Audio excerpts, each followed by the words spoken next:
ॐ सदाशिवसमारम्भां शङ्कराचार्यमध्यमाम् अस्मदाचार्यपर्यन्तां वन्दे गुरुपरम्पराम्। ओम।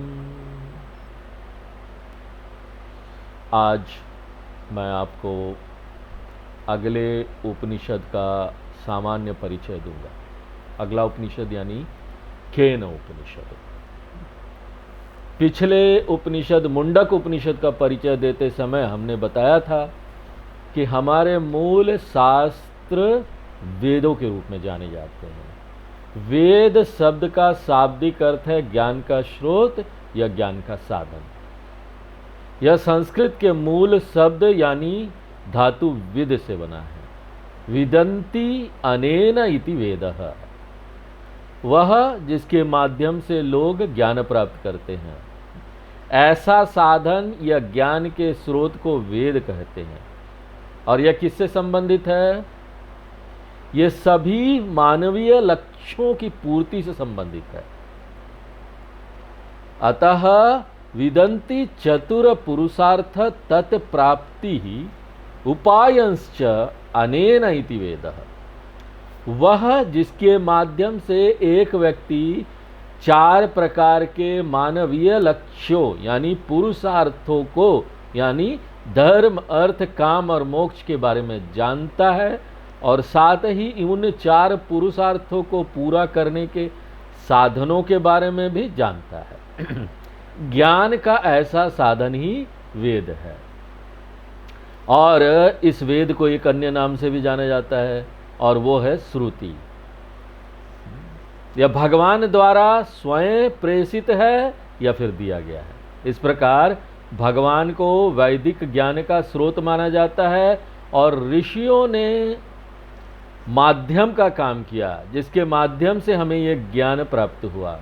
इसलिए ऋषियों ने ज्ञान को लिखा नहीं, अपनी बुद्धि से उसका आविष्कार नहीं किया, बल्कि ऋषियों ने मानवता को ज्ञान देने के लिए एक पाइपलाइन के रूप में काम किया। और चूंकि ऋषियों ने इस ज्ञान को अपने तप के माध्यम से अपने ध्यान में सुना था, इसलिए इन वेदों को श्रुति के रूप में भी जाना जाता है। श्रुति का अर्थ है श्रूयते इति श्रुति। यह श्रुति है, सुना हुआ ज्ञान। और ये वेद जो कि हमारे मूल शास्त्र है, मोटे तौर पर 2 भागों में वर्गीकृत है। पहले भाग को वेद पूर्व कहा जाता है और दूसरे या अंतिम भाग को वेद अंत कहा जाता है। वेदस्य अंत वेदांत, वेदस्य पूर्व वेद पूर्व। यह वेद पूर्व वेद का पहला भाग जो है वो सभी मानवीय इच्छाओं की पूर्ति के लिए विभिन्न प्रकार की धार्मिक गतिविधियों से संबंधित है। क्योंकि मनुष्य जन्म से ही इच्छा कामना से प्रेरित होता है। जैसे जैसे बड़ा हुआ मैंने इच्छाओं से छुटकारा नहीं पाया। मैं जो चाह रहा था बचपन में अब वो बदल गया, कुछ और चाह रहा हूं। इसलिए इच्छा की वस्तुएं भिन्न भिन्न थी, लेकिन इच्छा की प्रक्रिया क्या है? पालने से लेकर शमशान तक वही चलती रही। और वेद मानव की इस आवश्यकता को जानता है। इसलिए वेद या वेदों के माध्यम से भगवान मानव की सहायता करना चाहते हैं। क्योंकि हम स्वयं केवल इच्छाओं को पूरा करने के लिए ही संघर्ष कर रहे हैं और अक्सर हम सफल होते हैं और अक्सर हम देखते हैं कि हम इस मानवीय प्रयास में जो हम कर रहे हैं, जो हमारा प्रयास है, वेद भी एक सहायता का हाथ बढ़ाना चाहता है कि हम भी तुम्हारी सहायता करना चाहते हैं। इसलिए वेदों में एक बोर्ड लगा हुआ है, क्या मे आई हेल्प यू, क्या मैं आपकी मदद कर सकता हूं। वेद हमारे ऊपर कुछ थोपता नहीं है। यदि आप रुचि रखते हैं तो मैं आपकी मदद करने के लिए यहां हूं। और इस उद्देश्य के लिए वेद पूर्व भाग में विभिन्न प्रकार की गतिविधियों का प्रावधान है। वैदिक गतिविधियां जो वहाँ कर्म हैं उनको कर्म कांड कहा जाता है। कर्मों से भरा पड़ा है वेद पूर्व भाग, बहुत सारे कर्म कांड है उसमें। कांडम का अर्थ है खंड, कर्म कांड का अर्थ है अनुष्ठान वाला खंड, जिसमें बहुत सारे अनुष्ठान क्रिया कर्म वगैरह दिए हुए हैं। और ये वैदिक अनुष्ठान कर्म है। इसे हम मोटे तौर पर कर्म करने के लिए आपके द्वारा उपयोग किए जाने वाले जो साधन हैं उसके आधार पर 3 प्रकारों में वर्गीकृत कर सकते हैं। कुछ कर्म बहुत हद तक शरीर से जुड़े होते हैं। शारीरिक जो भी कर्म है जो मन द्वारा समर्थित होते हैं, लेकिन उसमें शरीर मुख्य होता है, जैसे कि यज्ञ करना, पूजा इत्यादि करना, और ऐसे सभी शारीरिक कर्मों को हम क्या बोलते हैं? कायिक कर्माणि, शारीरिक क्रियाकलाप कहा जाता है। वेद में ऐसे हजारों हजार कर्म बताए गए हैं। और फिर दूसरी श्रेणी का जो क्रियाकलाप है, जो कर्म कांड है, जो हम कर सकते हैं, वो पूरी तरह से मौखिक है, जहाँ हम प्रार्थना करके, नाम जप करके, स्तोत्र का पारायण करके, यहाँ पर हम अपनी वाणी का उपयोग करते हैं। यदि आप विष्णु सहस्त्र नाम के अंत में देखेंगे ना, तो वहाँ पर फल श्रुति की एक सूची दी गई है। धर्मार्थी प्राप्नुयात् धर्मम, अर्थार्थी चार्थमाप्नुयात्, कामान वाप्नुयात् कामी, प्रजार्थी चाप्नुयात् प्रजाः। क्या करने से क्या लाभ होगा उसकी सूची दी गई है। आपने शारीरिक रूप से कुछ भी नहीं किया, आपने सिर्फ वाणी से किया, पाठ किया। विष्णु सहस्त्र नाम के जप के लाभ है। और ऐसे जो सभी कर्म है ना, उनको वाचिक कर्माणि कहा जाता है। और केवल ना सामान्य परिणाम की बात नहीं कही गई है कि सामान्य रिजल्ट मिलेगा, सबको एक ही तरह का मिलेगा, किंतु प्रत्येक श्लोक के क्या विशेष लाभ है ना, वो भी बताए गए हैं। अगर आपको आंखों की समस्या है तो इस मंत्र का जाप कीजिए, आपको लाभ मिल जाएगा। अगर आप आर्थिक रूप से कमजोर हैं, श्रीद श्रीश श्रीनिधि श्री विभावनः, श्रीधर श्रीकर श्रेय, श्रीमान लोकत्रयाश्रयः, ऐसा करेंगे तो आपको धन मिलेगा। अरे उपनिषद तो हम बाद में देखेंगे, उपनिषद वगैरह, अभी तो मुझे धन चाहिए। इसी तरह मेरे शरीर की समस्या है, पैर की समस्या है, हाथ की समस्या है, परिवार की समस्या है, विवाह की समस्या है। आप पाएंगे कि विष्णु सहस्त्र नाम से श्लोक चुने गए हैं, रुद्रम मंत्र चुने गए हैं, श्री सूक्तम से प्रत्येक मंत्र, सौंदर्य लहरी से प्रत्येक श्लोक। इस प्रकार ये सभी क्या है? वाचिक, वाणी से कर्म हम करते हैं, मौखिक गतिविधि के अंतर्गत आएंगे। और फिर अंतिम आता है, और जो ये गतिविधि है ये पूरी तरह से आपके मन या मानसिक उपकरण के माध्यम से की जाती है, जिसे मनसा कर्माणि या उपासनानि के रूप में जाना जाता है। मनसा कर्माणि या उपासना, जिसमें हम करने के लिए केवल मन का उपयोग करते हैं। और यह उपासना कई प्रकार की होती है। देखिए, वास्तव में आप पूरी पूजा जो है ना, मानसिक रूप से कर सकते हैं, जिसे मानस पूजा कहा जाता है। जो कुछ भी आप शारीरिक रूप से करते हैं, आप उसे मानसिक रूप से कर सकते हैं। लोग कहते हैं, स्वामी जी, जब हम यात्रा करते हैं हवाई जहाज या ट्रेन में, तो हम फिर कैसे ये सब पूजा हमारा छूट जाता है, रोज का नियम जो है। लेकिन हमारे पास एक अद्भुत विधि है, आप पूरी पूजा ट्रेन में भी कर सकते हैं। कैसे?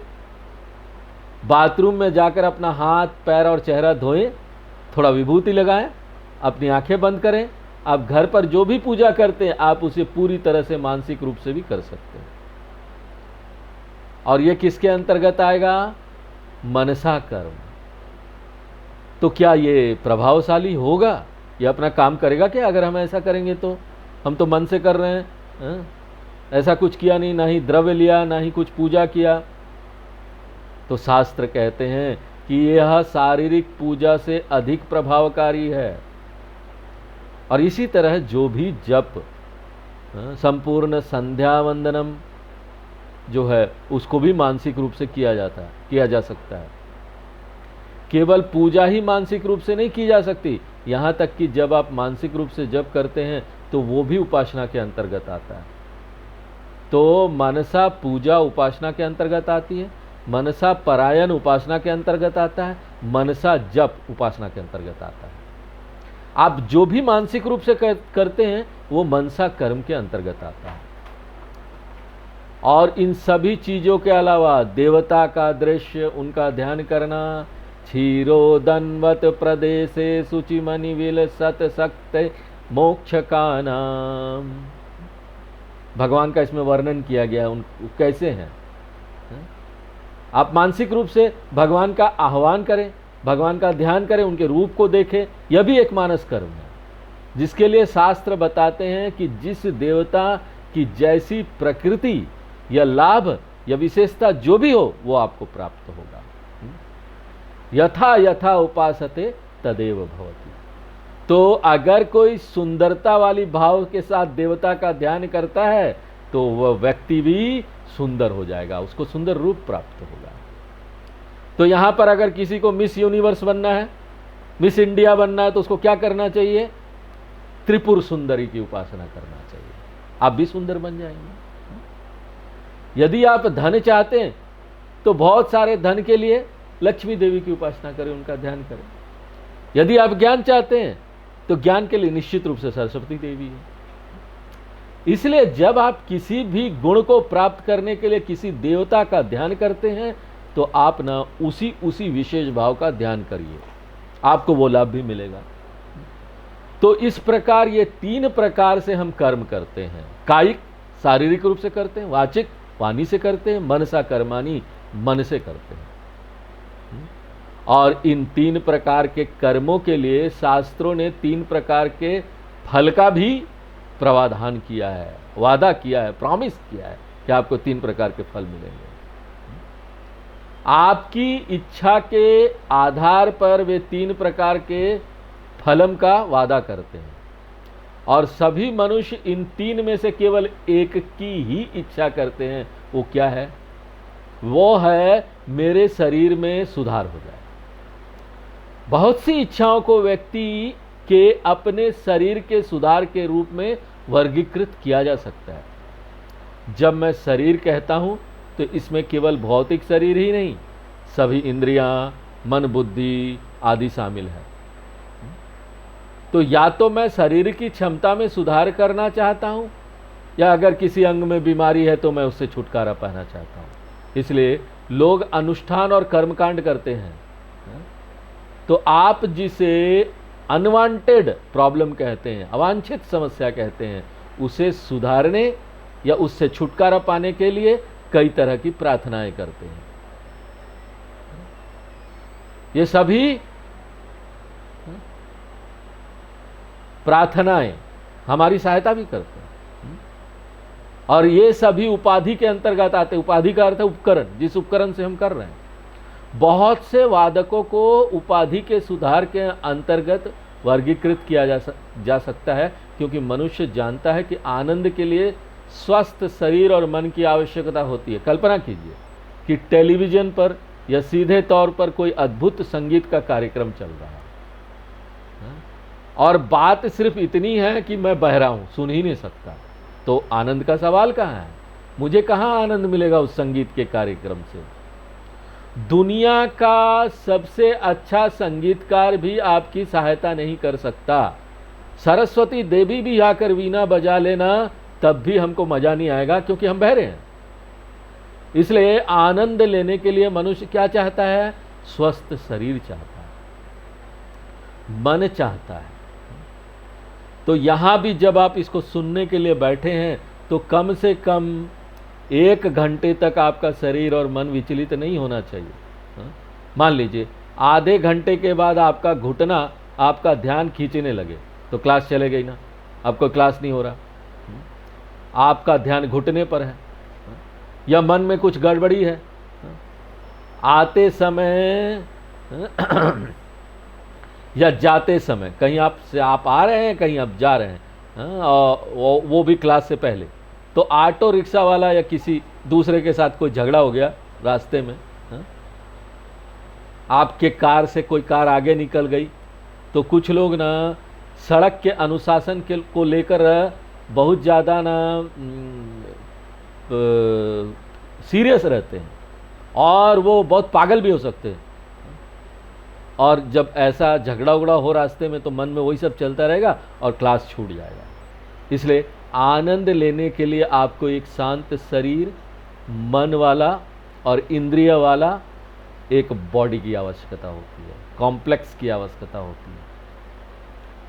और इसलिए कई इच्छाएं स्वयं पर केंद्रित होती है और इसलिए आत्म सुधार के लिए कई अनुष्ठान निर्धारित किए गए हैं और हमारे पास कई अन्य अनुष्ठान हैं जो आनंद की वस्तुओं को प्राप्त करने के लिए ही है। इसलिए यदि मेरा सिस्टम स्वस्थ है तो मैं अच्छा खा सकता हूँ, मेरे पास संसाधन होने चाहिए, मेरे पास खाना होना चाहिए। बिना खाने के अच्छी जीभ होने का क्या फ़ायदा बताइए। मेरा पेट ठीक है, शरीर ठीक है, जीभ भी ठीक है, लेकिन खाने का चीज़ ही नहीं है। मेरे पास देखने के लिए अद्भुत चीज़ें नहीं है तो आँख होने का क्या फ़ायदा बताइए। इसलिए केवल इंद्रियों की ही आवश्यकता नहीं है, किंतु ना हमको विषय भी चाहिए। जब ये दोनों परस्पर मिलते हैं, क्रियाएं करते हैं, तभी आपको सुख प्राप्त होता है। और वेद मनुष्यों को जानता है। पहले वे आएंगे और स्वास्थ्य मांगेंगे, भगवान मेरा हेल्थ अच्छा हो जाए। उसके बाद ना जब हेल्थ अच्छा हो जाएगा तो बहुत सारी वस्तुएं मांगेंगे। जब आपको बुखार होता है ना तो आपको भोजन अच्छा नहीं लगता। कोई भी भोजन आप देखते हैं तो ना आपको उल्टी जैसा महसूस होता है, हाँ, खा नहीं पाएंगे। इसलिए आप दवा चाहते हैं, गोलियां निगल जाते हैं। जैसे ही बुखार चला जाता है आप इधर उधर देखने लगते हैं, कुछ खाने की चीज़ें मिल जाए। तो दोनों की आवश्यकता है। इसलिए उपाधि फलम नंबर 1, विषय फलम नंबर 2। उपाधि अच्छा होना चाहिए और फल भी होना चाहिए, विषय भी होना चाहिए। फिर तीसरा क्या है, वेद बहुत अच्छी तरह जानता है। आप देखिए वेद ने कितनी बुद्धिमता से हमारे मानव जीवन का व्यापक अध्ययन किया है। अगर वातावरण में कोई न्यूज़ फैला हुआ है, मान लीजिए कोई खतरनाक न्यूज़ आपके कान में आती है, कोई आतंकवादी, कोई बम की धमकी, आपके इलाके में कहीं कोई राइट्स हो गया, तो फिर बताइए आप कौन सी चीज़ का आनंद ले पाएंगे। या अगर आप बॉर्डर पे हैं, युद्ध चल रहा है, वहाँ पर चलते रहता है, हिंदुस्तान पाकिस्तान में, इंडिया और पाकिस्तान में चलते रहता है, वहाँ पर आप हैं, या कश्मीर में है, आतंकवाद है, उग्रवाद है, तो आपके पास सब कुछ हो सकता है। या फिर चारों तरफ गरीबी है, आप अब बड़े मकान में रह रहे हैं लेकिन अगल बगल आपके पास ना झुग्गी झोपड़ी है, लोग परेशान हैं, आपके पास एक आलीशान घर है, आप कभी भी आनंद नहीं ले सकते। क्योंकि जब आप खिड़की खोलते हैं तो आप क्या देखते हैं, दूसरे परेशान लोगों को देखते, पीड़ित लोग। निश्चित रूप से आपका मन जितना भी क्रूर हो फिर भी ना आप खाना नहीं खा पाएंगे ये सब देखकर। इसलिए ना केवल आपको स्वस्थ उपकरण और वस्तुओं की ही आवश्यकता नहीं है, बल्कि आपको एक स्वस्थ वातावरण की भी आवश्यकता है, जिसे लोका कहा जाता है। तो इसकी भी मनुष्य को जरूरत है। एक मनुष्य चाहता है, केवल तभी जब ये सब हो, समाज भी शांतिपूर्ण हो।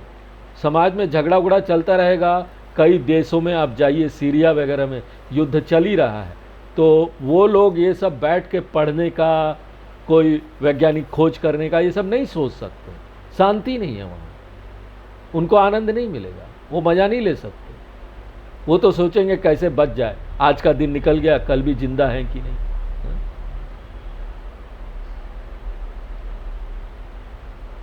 तो मैं भी स्वस्थ हूँ, मेरे पास बहुत सारे वस्तुएं हैं, टीवी वगैरह है, फ्रिज है, फिर बैठकर मैं अच्छी अच्छी चीज़ें खा सकता हूँ, कार्यक्रम देख सकता हूँ।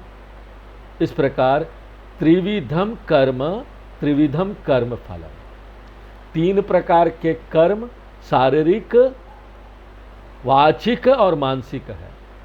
3 प्रकार के परिणाम हैं: शरीर का सुधार, इंद्रियों वस्तुओं का सुधार, आसपास या पर्यावरण का सुधार।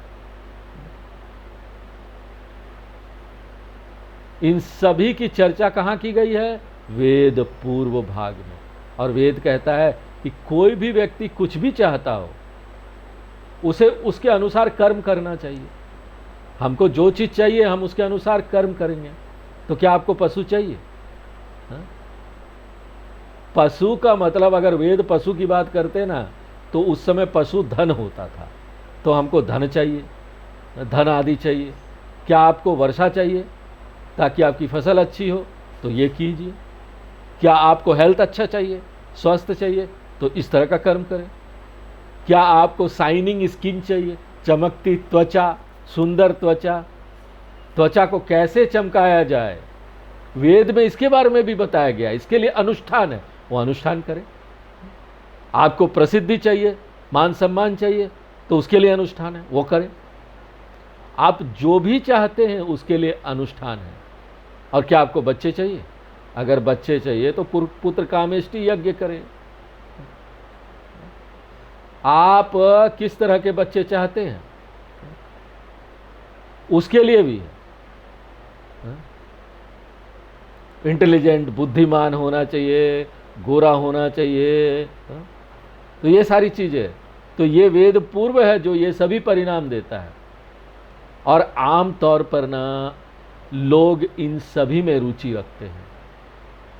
वेद बताता है कि यदि कोई व्यक्ति इस तरह का जीवन जीता है, स्वस्थ शरीर का आनंद लेता है, और सभी चीज़ें जिन्हें आप इंद्रिय विषय कहते हैं उसके पास होता है, और एक स्वस्थ वातावरण भी होता है, यदि कोई व्यक्ति ऐसा जीवन जीता है, और यदि वह एक विचारशील व्यक्ति है, यदि वह अनुभव से सीखने को तैयार है, तो वह कुछ महत्वपूर्ण चीज़ की खोज करेगा। वो महत्वपूर्ण चीज़ें क्या है जो यह व्यक्ति खोजता है? वेद कहता है कि ये सभी कर्म फल, स्वस्थ शरीर हो, स्वस्थ वस्तुएं हों और स्वस्थ वातावरण हो, ये सभी क्रिया के परिणाम हैं। ये सभी अद्भुत है, ये सभी सुख देते हैं, लेकिन इन सभी में कुछ दोष है, इनके अंतर्निहित दोष है। इन सभी में माइनस पॉइंट है। हम केवल माइनस पॉइंट नहीं कहते हैं, सावधान रहिए, हम माइनस पॉइंट भी है ऐसा कहते हैं। इसका हानि भी है। लाभ तो है, आपको लाभ मिला ना, जो चीज़ चाहिए भगवान से मांगा मिला, वेद बोलते मिलेगा अगर आप ऐसा कीजिए जैसा बताया गया है। लेकिन इसके साथ हानि भी है, आपको कीमत चुकानी होगी हर चीज़ की, ऐसे नहीं मिलेगा। और आम तौर पर इस पर ना लोग ध्यान ही नहीं देते। लोगों को तो बस चाहिए चाहिए चाहिए। भज गोविंदम में शंकराचार्य जी बोलते हैं, बालास्तावत क्रीडासक्ता तरुणस्तावत तरुणी सक्ता वृद्धावस्थावत चिंतासक्ता परमे ब्रह्मणि कोपि न सक्ता। सोचने के लिए तो समय ही नहीं है, इतना बिजी है लाइफ, इतना कुछ कर रहे हैं, कहाँ समय सोचने के लिए? इतना सारा भटकाव है, कई सारी चीजें करनी है। अब आत्मनिरीक्षण के लिए समय कहाँ है, भीतर जाने के लिए समय कहाँ है?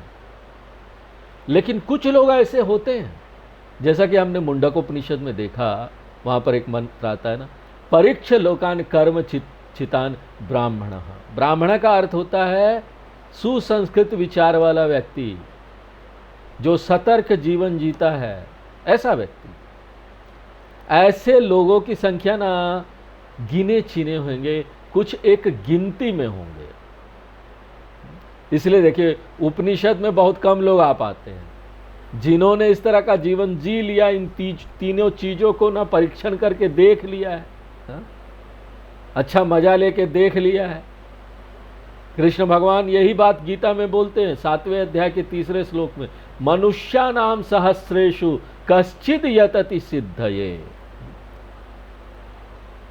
कुछ एक सहस्त्र मनुष्यों में कुछ एक लोग सिद्धि प्राप्त करने का प्रयत्न करते हैं, ज्ञान प्राप्त करने का प्रयत्न करते हैं।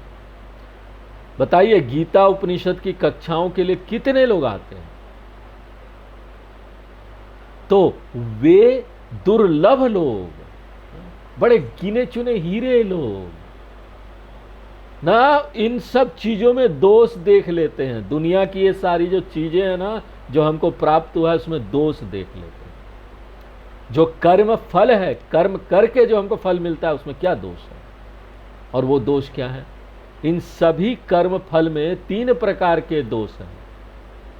क्रिया के परिणाम, रिजल्ट, क्या दोष है? 3 दोष क्या है? पहला दोष है दुख मिश्रितत्वम।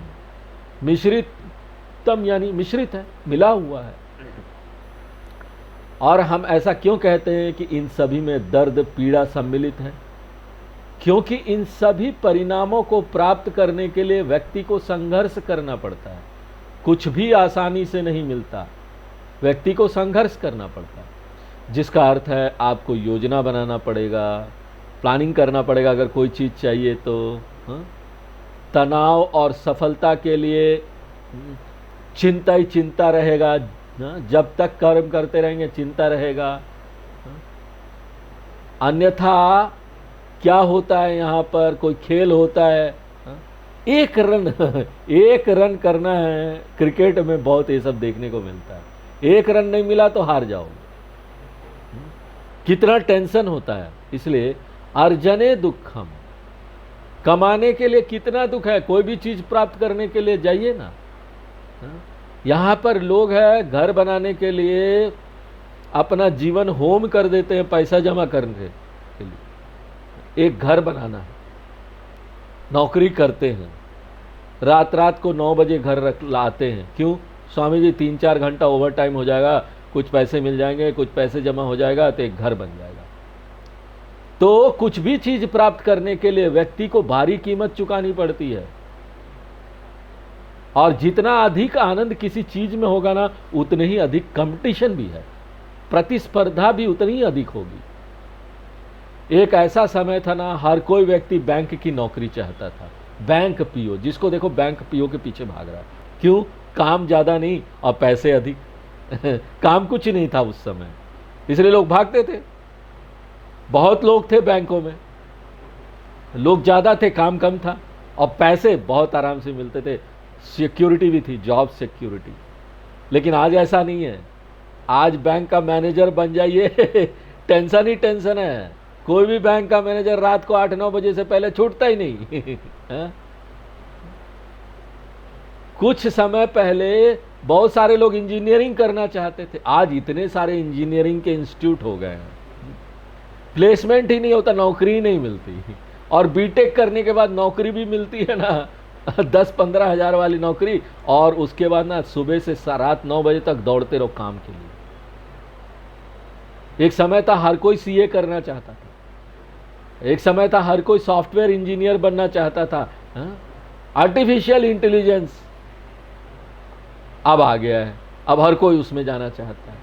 अब जो कोडिंग लिखते हैं सॉफ्टवेयर इंजीनियर, उनका ज़्यादा काम नहीं रह गया। क्यों? क्योंकि आर्टिफिशियल इंटेलिजेंस कोडिंग को लिख देता है। आप डाल दीजिए आपको क्या चाहिए, आर्टिफिशियल इंटेलिजेंस उसको बना के आपको दे देगा, कोडिंग बना के देगा। तो कोई भी चीज हो जो अच्छी कमाई देती है, हर कोई उसके पीछे पड़ जाता है। तो एक चीज के पीछे सब पड़े हुए हैं। अभी आईएएस सब उसके पीछे पड़े हैं, आर्टिफिशियल इंटेलिजेंस सब उसके पीछे पड़े हैं। इसलिए प्राप्त करने में बहुत अधिक तनाव, चिंता, दर्द, ये सब है। और फिर जब एक बार आप उसको प्राप्त कर लेते हैं तो वो पर्याप्त नहीं होता, व्यक्ति को उसको बनाए रखना होता है। टेनिस का नंबर 1 खिलाड़ी बनना है तो उनका रैंकिंग होता है, ATP ranking, associate of tennis professional. उसके सूची में नंबर 1 पर आना है, जो भी हो, मुझे जो भी करना पड़े, मैं नंबर 1 आना चाहता हूं। तो किसी ने कहा है पहले मुझे वो स्थिति प्राप्त करनी है, फिर मैं उस यथा स्थिति को बनाए रखना चाहता हूं। पहले स्थिति, फिर यथा स्थिति। लेकिन अब जो ये प्रतिस्पर्धा का युग है, इसमें यह भी संभव नहीं है। संस्कृत में पहली समस्या को प्राप्त करने को हम योग कहते हैं, और दूसरी समस्या बनाए रखने को हम क्षेम कहते हैं। योग समस्या सिद्धि की समस्या है, क्षेम समस्या संरक्षण रख रखाव की समस्या है। और यदि सिद्धि में पीड़ा सम्मिलित है तो रख रखाव में अधिक पीड़ा सम्मिलित है, और आपको उसे बनाए रखने, संरक्षित रखने में सारा प्रयास करना पड़ता है। लेकिन सभी प्रयासों के बावजूद जो भी कुछ हासिल किया जाता है उसे एक दिन खोना ही पड़ेगा। कोई भी व्यक्ति किसी भी चीज को स्थायी रूप से नहीं रख सकता। सब कुछ भगवान का उपहार है, और भगवान को अधिकार है कि वो किसी भी समय किसी भी चीज को छीन ले हमसे, और भगवान उसको छीनने के लिए हमको 3 महीने का नोटिस नहीं देंगे। नौकरी से आपको रिजाइन करना है तो 3 महीने का नोटिस देना पड़ता है। लेकिन यहां तो बिना नोटिस के ही जीवन छीन लिया जाएगा। कितने लोग ऐसे ही मर गए, रात को सोए, बोले सुबह नाश्ता करेंगे, ये बता के गए और सुबह उठे ही नहीं। कितने लोगों ने अपने आंखें या कान खो दिए हैं। और जब मेरे भरसक प्रयास के बावजूद भी हानि होती है तो यह पीड़ा सबसे बड़ी पीड़ा होती है। और इसलिए प्राप्त करने में दुख है, उसको बनाए रखने में दुखतरम है। दुखम है दुखतरम। और अगर वो चला जाए तो कई लोग तो ना जाने के भय से ही दुखी रहते हैं। मेरे पास ये चीज है, कोई उसको छीन न ले, रात भर दिन रात वही सोचते हैं। तो हानि का जो दुख है ना, दुख तमम है। पहला डिग्री, दूसरा डिग्री, थर्ड डिग्री, दुखम, दुखतरम, दुखतमम।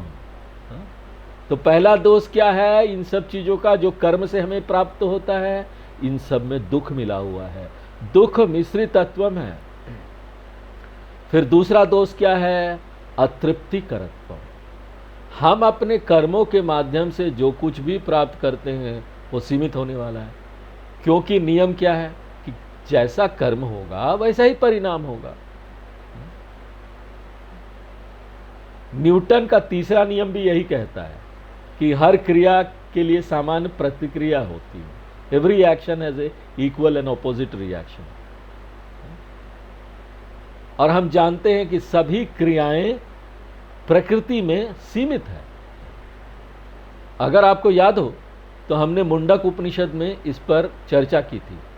प्लवा ये ते अदृढ़ा यज्ञ रूपाः अष्टादशोक्तम अवरम येषु कर्म एतत् श्रेयो ये भी नंदन्ति मूढ़ाः जरा मृत्युम ते पुनरेवापि यन्ति।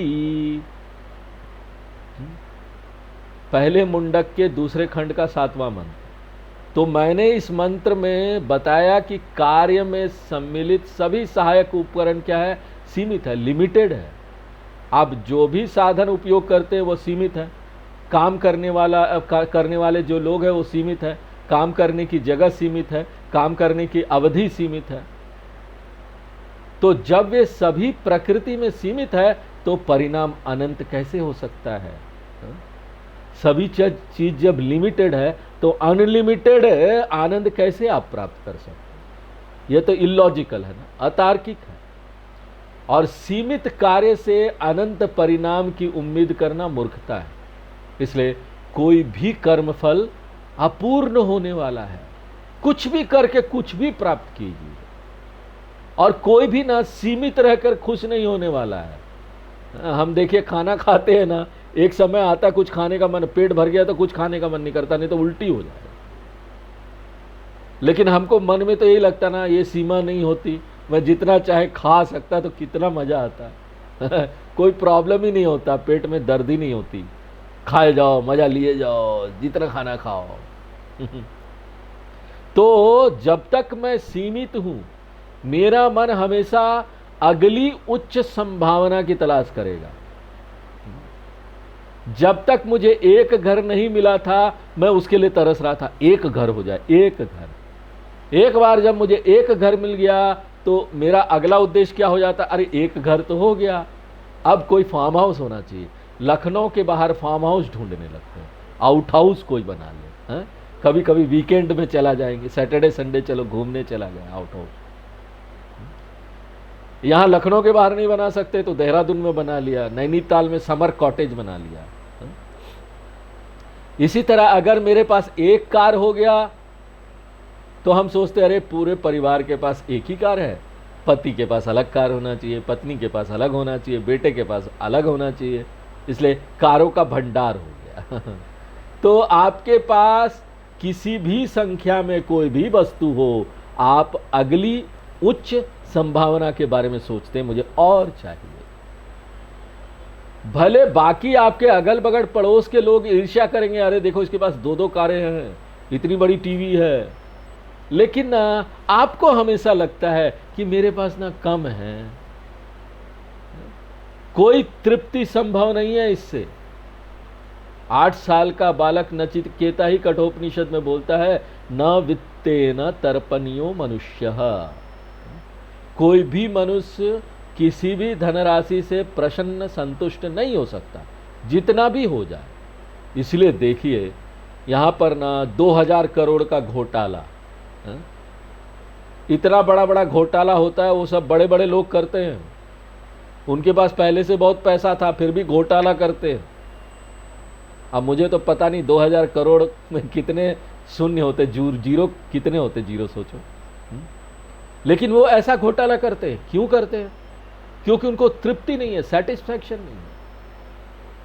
इसलिए दूसरा दोष क्या है, सभी कर्म फल आपको असंतोष की स्थिति में रखते हैं। संस्कृत में इस दोष को अतृप्तिकरत्वम कहते हैं। तो आप पूछते हैं क्या आप संतुष्ट हैं? किसी से भी पूछिए, वो कभी नहीं कहेगा मैं बहुत अच्छा हूं, मैं ठीक हूं, मैं संतुष्ट हूं।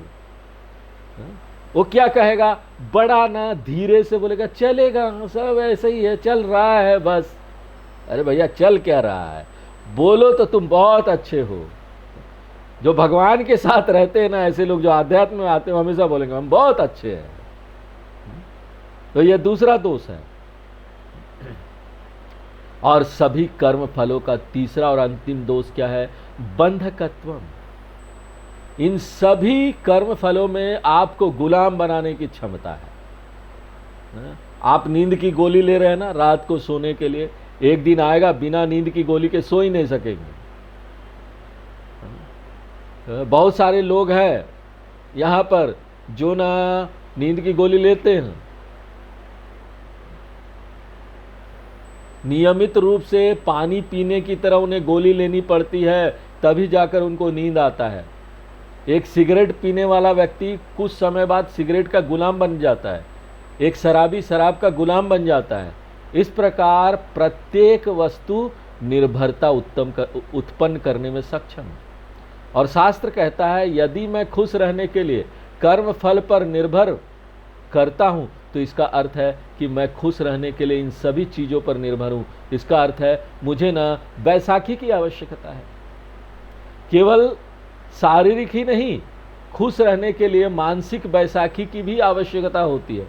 इसलिए यदि मुझे बैसाखी की आवश्यकता है, सहारा, बैसाखी यानी डंडा लेकर सहारा ले रहे हैं, एक लंगड़ा व्यक्ति के पास होता है ना बैसाखी, डंडा होता है। यदि मुझे खुश रहने के लिए बाहरी सहारे की आवश्यकता है तो मैं कैसा हूँ, मैं एक मजबूत व्यक्ति हूँ या कमजोर व्यक्ति हूँ? जिस व्यक्ति को सहारे या बैसाखी की आवश्यकता है वह दर्शाता है कि वह व्यक्ति अभी बहुत कमजोर है। उसको सभी चीजों में झुकना पड़ता है। झुकने वाला व्यक्ति कमजोर व्यक्ति होता है। केवल न झुकने वाला व्यक्ति ही अधिक मजबूत व्यक्ति होता है। इसलिए जब मैं बहुत सारे कर्म फल जमा कर लेता हूँ, फिर क्या होता है, वो चीज़ नहीं है तो समस्या हो। फ़ोन था, अभी फ़ोन नहीं है तो समस्या। कार था, कार नहीं है तो समस्या। भाई आप बस में क्यों नहीं जा सकते, ऑटो में क्यों नहीं जा सकते? और अगर कोई आपके पास गाड़ी नहीं है तो अपने पड़ोसी को बोलिए, दोस्तों को बोलिए, वो उनके साथ चले जाइए। नहीं, क्यों? वो मेरी गरिमा के नीचे है, मेरा इज्जत चला जाएगा। हमें कितनी ज़रूरत है, इसलिए प्रत्येक बाहरी वस्तु में आपको बांधने की क्षमता होती है। तो आप वास्तव में निर्भरता से स्वतंत्रता की ओर यात्रा नहीं कर रहे हैं, वास्तव में हम निर्भरता से अधिक निर्भरता की ओर यात्रा कर रहे हैं। और मैं इसे अपने जीवन में सफलता कहता हूं, लेकिन यह एक अंधाधुंध गैर विचार दृष्टिकोण है, विचार नहीं किया गया। मैं इसे सफलता के रूप में परिभाषित करता हूं क्योंकि मैं बहुत सी चीजों को धन से प्राप्त कर सकता हूं। मेरे पास पैसा है, आदेश दो, ऑर्डर कीजिए और आपके घर तक आ जाएगा, हाजिर है। लेकिन वेदांत कहता है कि आप फिर भी असफल हैं। क्यों? क्योंकि आप मनोवैज्ञानिक रूप से निर्भर है। यह तीसरा दोष है, बंधकत्वम। किसके लिए? सभी कर्म फल के लिए। तो आपको ये 9 शब्द याद रखने होंगे आगे के लिए। क्या? 3 प्रकार की क्रियाएं हैं, 3 प्रकार के परिणाम हैं और 3 प्रकार के दोष हैं। और वो क्या है? दर्द के साथ मिश्रित है, वो कभी भी पूर्ण संतुष्टि नहीं देंगे, अंत में वे आपको और अधिक से अधिक जकड़ लेंगे, गुलाम बनाएंगे। लेकिन ये 3 दोष आमतौर पर लोगों को पता नहीं चलता। लेकिन एक कर्म योगी, एक व्यक्ति जो केवल वैदिक जीवन जीता है, उसने इसे खोज लिया है। क्योंकि वैदिक जीवन इसे खोजने के लिए बनाया गया है। क्योंकि इसे खोजे बिना आप एक बेहतर लक्ष्य को तलाश नहीं कर सकेंगे। क्योंकि आप कहेंगे कि सब कुछ ठीक है, आप कुछ कम के लिए समझौता कर लेंगे। जब सब कुछ ठीक है, जब सब कुछ अधिक है, तो फिर आगे के लिए क्या सोचना? हम तो बहुत शांति में, आनंद में। ये झुग्गी झोपड़ी की तरह है। जो लोग झुग्गी झोपड़ी में खुश हैं, वो लोग वहीं खुश ही रहेंगे। क्यों? देखिए, सरकार उनको यहाँ पर घर बना के दे देती है, आवास योजना के तहत, गरीबों का आवास योजना के तहत।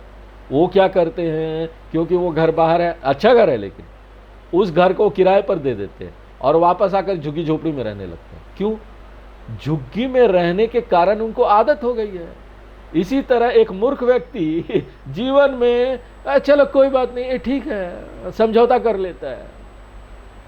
इन लक्ष्यों की, ये कर्म से जो हमको वस्तु प्राप्त हुए, उसकी सीमा की खोज नहीं करता। इसलिए वेद एक जीवन शैली निर्धारित करता है जिसके द्वारा मैं 2 चीजें हासिल कर सकता हूं। मैं इन इच्छाओं को पूरा कर सकता हूं और साथ ही साथ मैं उनकी सीमाओं को भी जान सकता हूं। और एक बार मैंने उनकी सीमाओं का पता लगा लिया, फिर मैं कुछ कम में समझौता नहीं कर सकता। मेरा लक्ष्य बढ़ गया है। मेरा लक्ष्य क्या हो जाता है? एक ऐसा लक्ष्य जो इन 3 दोषों से मुक्त हो। दोष रहित साध्यम मुझे चाहिए, दोष रहित पुरुषार्थ चाहिए। अन्य सभी पुरुषार्थ दोष सहित पुरुषार्थ है। मैं निर्दोष पुरुषार्थ चाहता हूं। निर्दोषम ही समम ब्रह्म तस्माद ब्रह्मणि ते स्थितः। गीता के 5वें अध्याय का 19वां नंबर श्लोक है। तो कुछ लोग इस विशेष लक्ष्य की तलाश करते हैं, इसलिए मैं वह प्राप्त करना चाहता हूं जिसमें कोई दुख शामिल न हो, जो मुझे पूर्ण तृप्ति दे। आत्मन्येव आत्मनः तुष्टः, 2 अध्याय का 55 नंबर श्लोक गीता का। मैं ठीक हूं, तुम ठीक हो, मैं ठीक नहीं हूं, तुम ठीक नहीं हो।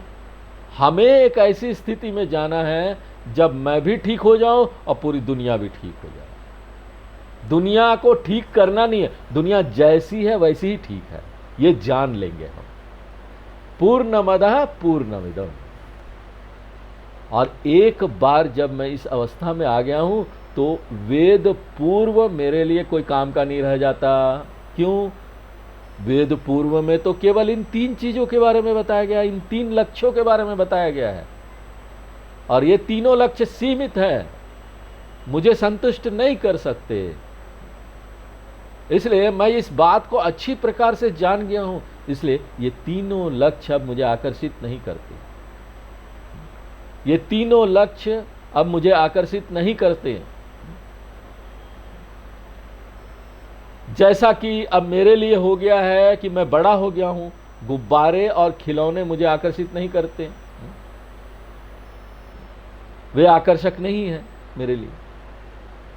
अब उन गुब्बारों को, जो बचपन में मुझे खिलौने चाहिए थे, गुब्बारे चाहिए थे, अब वो खत्म हो गए। मेरा विवेक बढ़ गया है, मैं जान गया हूं, विवेकशील व्यक्ति हो गया हूं, इन सब से बाहर निकल चुका हूं। कठोपनिषद में एक छोटा बालक नचिकेता, जो यमराज का शिष्य है, यमराज उसको ब्रह्म विद्या देने से मना करते हैं। वो बोलते तुम जीवन की ये सारी चीजें ले लो। 8 साल का बालक, उसको बोलते हैं देखो तुम यहाँ पर ना नृत्य, संगीत, गाना गाने वाली सुंदरियां, धन और पूरा ना जीवन तुम ना यंग रहोगे, कोई तुमको बीमारी नहीं आएगी, ऐसा कुछ मांग लो, कई साल तक जिंदा रहने के लिए मांग लो। यहाँ पर इस धरती पर तुम्हारा राज्य होगा, तुम ही जिंदा रहोगे, तुम्हारा स्वास्थ्य अच्छा रहेगा, धन जितना चाहिए मांग लो। नचिकेता बोलता है ये सारी चीजें नहीं चाहिए मुझे, ये सब अपने पास रखिए यमराज जी। यमराज को भी मना कर दे। तो ऐसा कोई व्यक्ति हो जाए ना, शिक्षक कहते हैं कि ऐसा ही व्यक्ति ये वेदांत का ज्ञान मांगेगा, और कुछ मत मांगो, बस वेदांत का ज्ञान। नहीं, मैं लखनऊ में तुमको एक बड़ा घर बंगलो दे दूंगा, सोना हाथी नौकर भी दूंगा, ये सब दूंगा, सम्राट बनोगे नचिकेता, तवैव वाहास्तव नृत्य गीते।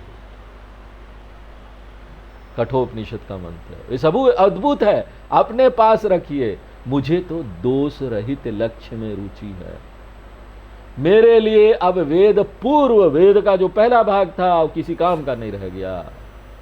मेरे लिए अब जो काम का है वो क्या है? वेद अंत, वेद का दूसरा जो भाग है।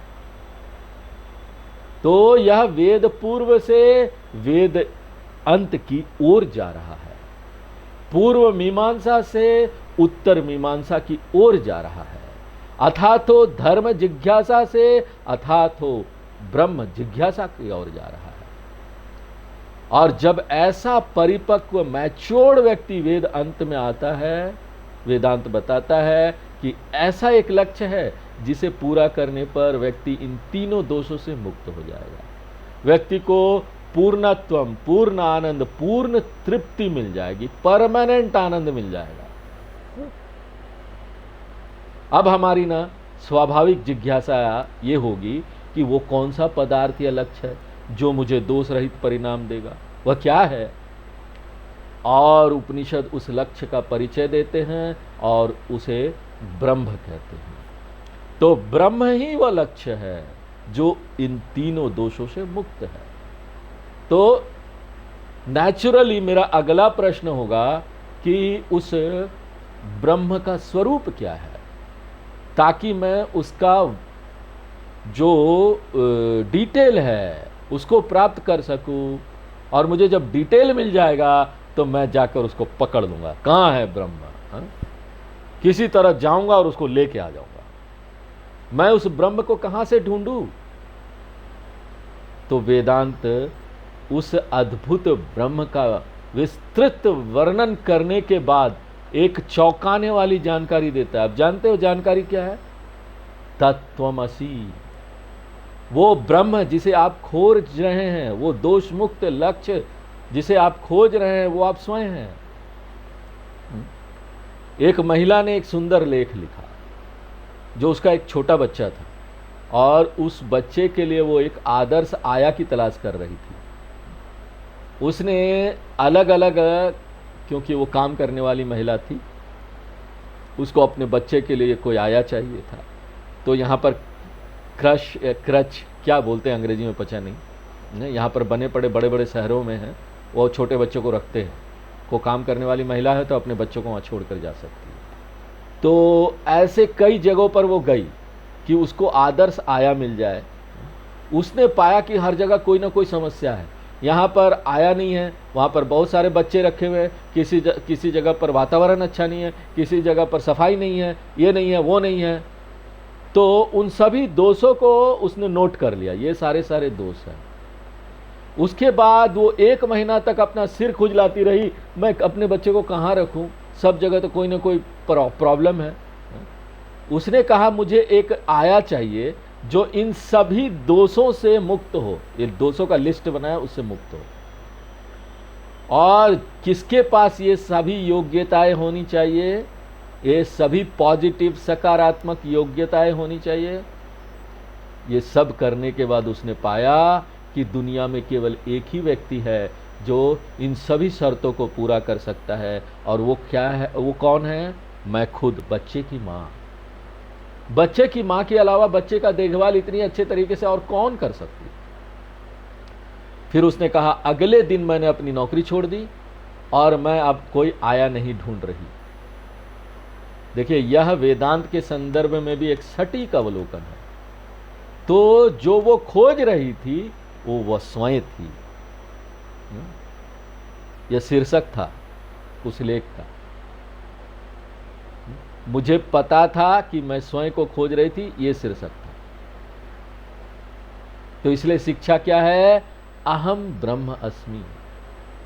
अब यहां के बाद मेरा काम ब्रह्म की खोज नहीं है, क्योंकि उपनिषद ब्रह्म को किसी सिद्धि की वस्तु के रूप में प्रस्तुत नहीं करता। यदि वेदांत ब्रह्म को सिद्धि के वस्तु के रूप में प्रस्तुत करता तो मुझे उस पर काम करना होगा, कुछ ना कुछ करना होगा, प्राप्त करना है। लेकिन वेदांत ब्रह्म को स्वयं के रूप में प्रकट करता है, आप स्वयं हो। और वेदांत पढ़ने से पहले मेरा क्या निष्कर्ष था? मैं एक छोटा सा दीनहीन सीमित व्यक्ति हूं, एक दुर्भाग्यशाली व्यक्ति हूं जिसको ये नहीं मिला जीवन में, वो नहीं मिला, बहुत कमियां हैं मेरे में। ये मेरा ना अपने बारे में दृष्टिकोण था, क्या मैं एक अपूर्ण पुरुष हूं। इस तरह से मैंने अपने जीवन की शुरुआत की थी कि मुझे ये चीजें चाहिए तब मैं पूर्ण होऊंगा। और वेदांत आता है और मुझे कहता है तुम ही ब्रह्म हो, जिसका मतलब क्या है? किसी चीज की कमी तुम्हारे अंदर है ही नहीं, तुम पूर्ण पुरुष हो। तब मेरा काम क्या है? ब्रह्म को प्राप्त करना, अब और नहीं। नहीं नहीं नहीं, प्राप्त क्या करना जब तुम ही हो? तो मेरा काम यह पता लगाना है कि मैं ब्रह्म हूं या नहीं। अब मेरे लिए एक चुनौती हो गई है। मेरा काम ब्रह्म को प्राप्त करना, अब और नहीं। ये नहीं करना है, ब्रह्म को नहीं प्राप्त करना है, क्योंकि वेदांत मुझसे ब्रह्म को प्राप्त करने के लिए नहीं कहता। वेदांत कहता है तुम ब्रह्म की स्थिति का आनंद लो। और इसलिए मेरा काम क्या है? मैं ब्रह्मत्व का आनंद लेता हूं या नहीं। अब मेरा निष्कर्ष क्या है? मैं केवल अपूर्णत्वम का आनंद लेना चाहता हूं, जीवत्वम का आनंद लेना चाहता हूं, या फिर कुछ और? ब्रह्मत्वम का आनंद लेना चाहता हूं, पूर्णत्वम का आनंद लेना चाहता हूं। वेदांत कहता है यही मैं तुमको देने वाला हूं। अब मुझे पता लगाना है क्या कौन सा सही है। मेरे बारे में विचार जो मैंने सोचा था वो सही है, या जो उपनिषद बोल रहे वो सही है। इसके लिए आत्म जांच शुरू कीजिए, खोजिए अपने अंदर। इसके माध्यम से मुझे पता लगाना है कि मैं पूर्ण हूं या अपूर्ण हूं। मेरी धारणा सही है कि जो उपनिषद बोल रहा वो सही है। और यदि कोई व्यक्ति इस आत्म जांच से सफलतापूर्वक गुजरता है तो उसे आश्चर्य होगा कि यह धारणा कि मेरे जीवन में कोई कमी है झूठ है। सच तो यह है कि मुझे खुश रहने के लिए किसी चीज की जरूरत नहीं, मुझे आनंदित रहने के लिए किसी चीज की जरूरत नहीं। मैं खुद ही खुश हूं, अपने भीतर से ही खुश हूं। और इस ज्ञान को ब्रह्म विद्या या आत्मविद्या कहा जाता है। यही वेदांत का विषय है। यही उपनिषद का विषय है। जिसको ये चाहिए वही आगे का क्लास करेगा। चलिए आज यहीं विराम देते हैं। अब जो अगला क्लास है उसमें और आगे बढ़ेंगे, देखेंगे। ओम पूर्णमदः पूर्णमिदं पूर्णात् पूर्णमुदच्यते पूर्णस्य पूर्णमादाय पूर्णमेवावशिष्यते। ओम शांति शांति शांति।